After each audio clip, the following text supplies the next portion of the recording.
नमस्कार दोस्तों, मैं एसके चौधरी एंडीज कोचिंग की ऑनलाइन क्लास में आपका स्वागत करता हूं। डेली करंट अफेयर्स की श्रृंखला में पुनः उपस्थित हूं। बीच में थोड़ा गैप हो गया था, तो 2 अगस्त यानी 3 अगस्त से लेकर 8 अगस्त तक की करंट अफेयर्स का मैं एक साथ वीडियो बनाकर आपको मैं दे दूंगा। लेकिन आज से आपको डेली करंट अफेयर की श्रृंखला पुनः प्रारंभ की जा रही है। तो 9 अगस्त 2020 से संबंधित महत्वपूर्ण घटनाक्रम पे हम चर्चा करने को उपस्थित हैं। तो चलिए आइए देखते हैं हेडलाइंस कि 9 अगस्त में क्या चर्चित घटनाक्रम है। तो सबसे महत्वपूर्ण भारत छोड़ो आंदोलन। भारत छोड़ो आंदोलन की 78वीं वर्षगांठ मनाई गई है। बहुत इंपॉर्टेंट है। आपको पता है इतिहास में कि 9 अगस्त 1942 को भारत छोड़ो आंदोलन प्रारंभ हुआ था। उसी के उपलक्ष्य में भारत सरकार द्वारा इसकी वर्षगांठ मनाई गई है। बाकी डिटेल बाद में हम करेंगे, अभी हेडलाइंस देखते हैं। दूसरा है लेबनान। ये क्यों चर्चा में आया? क्योंकि लेबनान की राजधानी बेरूत में बड़े पैमाने पर विस्फोटक में इकट्ठा हुआ था अमोनियम नाइट्रेट का। वहां बड़े पैमाने पे विस्फोट हो जाने के कारण काफी जान माल का नुकसान हुआ, इसलिए चर्चा में है। इसके कारण वहां आपातकाल की भी घोषणा कर दी गई है। तीसरा करंट अफेयर से बांग्लादेश क्यों चर्चा में आया? कि 1971 में शहीद भारतीय सैनिकों के लिए स्मारक का निर्माण करने की घोषणा की गई है बांग्लादेश द्वारा।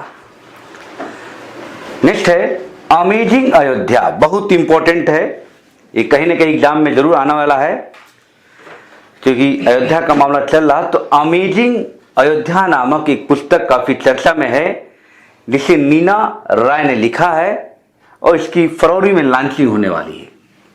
नेक्स्ट है काउकाज अभियान 2020। ये काउकाज अभ्यास क्या है? यह बहुपक्षीय सैन्य अभियान है जो रूस में भी हाल ही में आयोजित किया गया है। दूसरा है ऋण पुनर्गठन योजना। ये क्या है? कोविड-19 महामारी के कारण तनाव में कर्ज लेने वाले जितने भी उधार करता है या उधार लेने वाले लोग हैं, उनके लिए एक ऋण पुनर्गठन योजना, यानी उस उधार को चुकाने के लिए ऋण देने की मंजूरी आरबीआई ने कर दिया है। तो इसके लिए आरबीआई ने ऋण पुनर्गठन योजना प्रारंभ किया है। नेक्स्ट, चाइना क्यों चर्चा में आया? तो चाइना हमेशा अपने विस्तारवादी नीति के कारण चर्चा में रहता है। तो अभी चाइना ने यह घोषणा किया है कि ताजिकिस्तान के आधे हिस्से पर यह अपना दावा कर रहा है। जैसे अभी आपने देखा लद्दाख के साथ अपना दावा कर रहा था, तो इसी तरह चाइना अपने पड़ोसी देशों के साथ अपने विस्तारवादी नीति के कारण प्रायः चर्चा में रहता है। तो ये थे आपके हेडलाइंस। अब आइए हम लोग डिस्कस करते हैं डिटेल में। तो जो सबसे महत्वपूर्ण प्रश्न करंट अफेयर का है कि भारत छोड़ो आंदोलन की 78वीं वर्षगांठ कब मनाई गई? तो 9 अगस्त 1942 को। अब भारत छोड़ो आंदोलन इतिहास के लिए भी महत्वपूर्ण है, यहां से हमेशा प्रश्न आता है। देखिए, भारत छोड़ो आंदोलन का जो प्रारंभ हुआ था 9 अगस्त को हुआ था, ये ध्यान रखिएगा।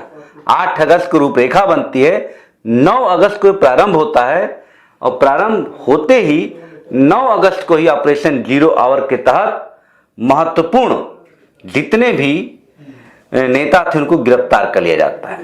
तो इससे आपको 3-4 बातें आपको समझना है। जैसे पूछा जाता कि भारत छोड़ो आंदोलन को पेश किसने किया था? तो पेश किए थे जवाहरलाल नेहरू। बहुत इंपॉर्टेंट। इस प्रस्ताव का अनुमोदन किसने किया था? तो वल्लभ भाई पटेल ने किए थे। इस प्रस्ताव का प्रारूप किसने तैयार किया था? महात्मा गांधी ने। और इस प्रस्ताव को पारित कौन किया? यानी जो उस समय अध्यक्षता किए थे वो कलाम साहब थे, तो पारित किए थे कलाम साहब। और भारत छोड़ो आंदोलन का नारा किसने दिया था? ये नारा यूसुफ मेहर अली है। तो ये ध्यान रखिए, बहुत प्रश्न आता है। तो भारत छोड़ो प्रस्ताव को पेश कौन कर रहा है? तो जवाहरलाल नेहरू। अनुमोदन कौन किया? पटेल। प्रारूप कौन बनाया? गांधी जी। पारित किसने किया? अबुल कलाम। और ये नारा किसने दिया था? तो यूसुफ मेहर अली है। बहुत लोग ये समझ लेते हैं कि गांधी जी ने ही नारा दिया, लेकिन ऐसी बात नहीं है। नारा इन्होंने दिया है यूसुफ मेहर अली ने।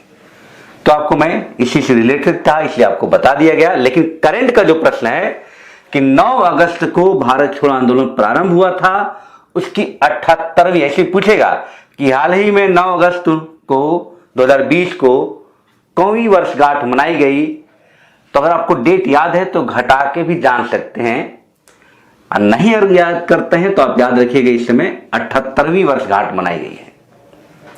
तो ये आपके इंपॉर्टेंट फैक्ट है, इसको अवश्य अच्छे से समझ लीजिएगा। अब ये लेबनान क्यों चर्चा में था? तो लेबनान की राजधानी बेरूत में एक बड़े पैमाने पे विस्फोट हुआ है, जिसके कारण चर्चा में है। विस्फोट क्यों हुआ?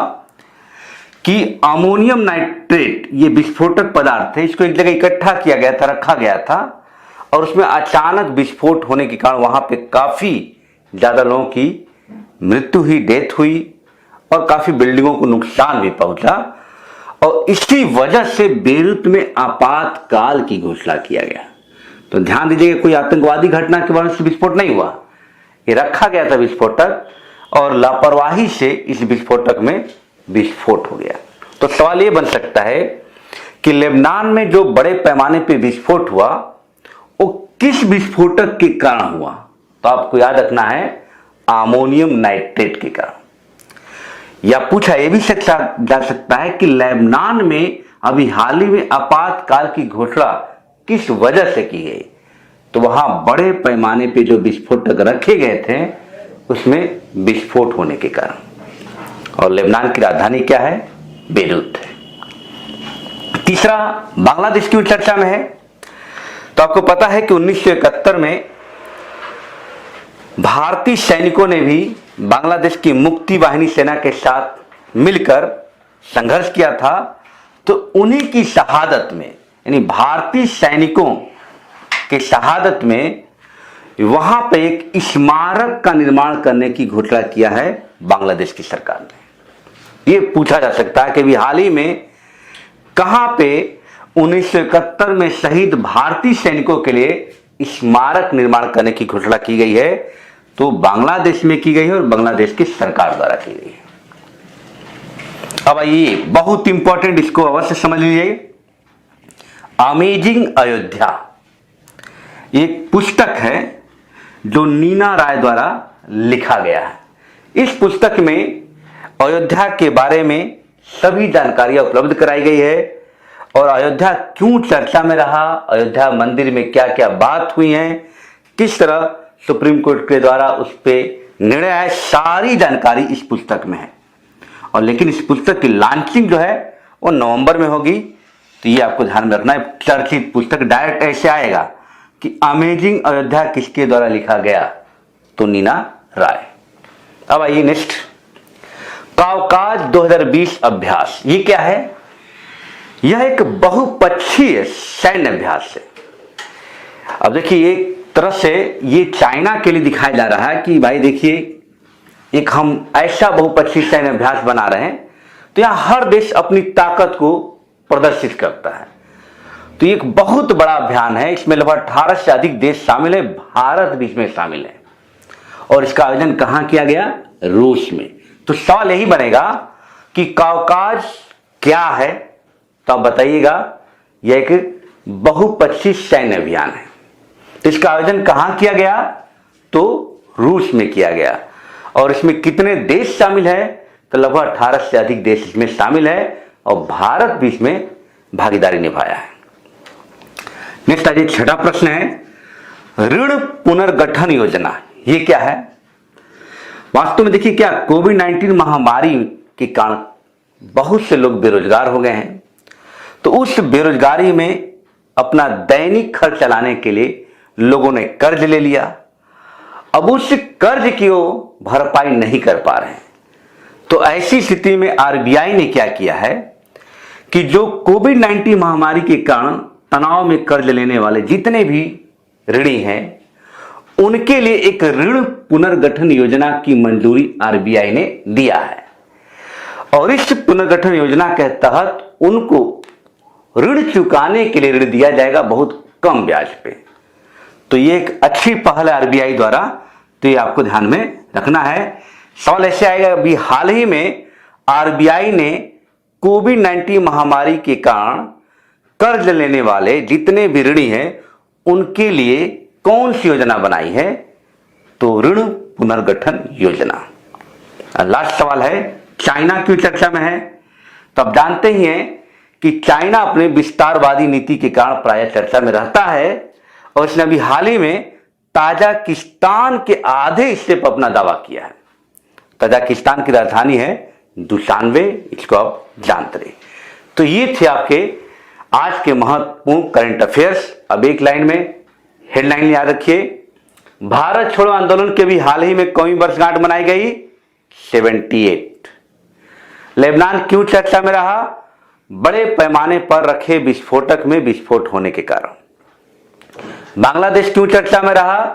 तो 1971 में शहीद भारतीय सैनिकों के लिए स्मारक बनाने की मंजूरी दी है। अमेजिंग अयोध्या पुस्तक किसने लिखा? नीना राय ने। काउकाज 2020 अभ्यास क्या है? बहुपक्षीय सैन्य अभ्यास। ऋण पुनर्गठन योजना क्या है? कोविड-19 महामारी के कारण तनाव में कर्ज लेने वाले जितने भी ऋणी हैं उनके लिए चलाया गया आरबीआई द्वारा योजना। चीन क्या है, क्यों चर्चा में आया? तो अभी हाल ही में ताजिकिस्तान के आधे हिस्से पर अपना दावा किया है। तो ये थे आज के करंट अफेयर्स। अभी आपको मैं बताया था कि डेली एक मैं आपको छोटा सा ट्रिक बताया करूंगा, तो आज एक छोटा सा ट्रिक है जो प्राय आता है, उसको आपको समझना है। मैं डेली करंट अफेयर में आपको ट्रिक देता हूं, तो आज एक ट्रिक है ग्रीन बम। ये ट्रिक आप याद कर लेंगे तो आप कभी भूलेंगे नहीं। ग्रीन बम ये क्या है?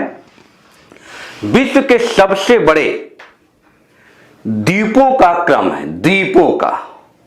तो सबसे बड़ा द्वीप कौन है? ग्रीस से ग्रीनलैंड, ग्रीनलैंड। ना से है न्यू गिनी,